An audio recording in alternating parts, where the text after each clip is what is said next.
motivo, irmãos, de muita alegria, né, estarmos aqui reunidos para adorar este Deus tão maravilhoso, tão misericordioso em nossas vidas.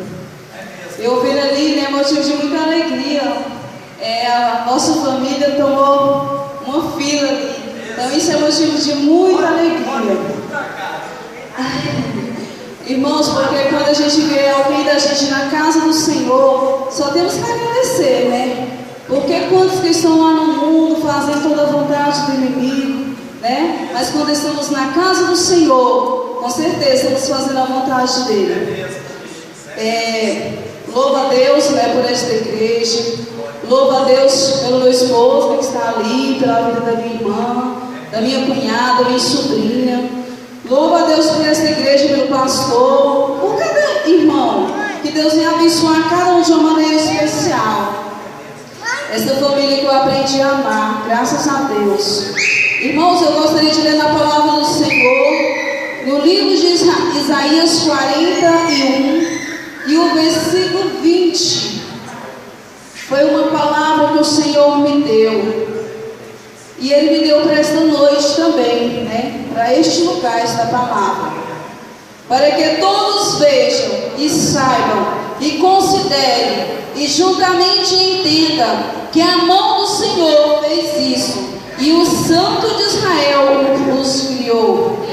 Glória a Deus.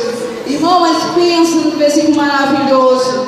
Este versículo é uma verdadeira confirmação do Senhor em tudo que fazemos para Ele.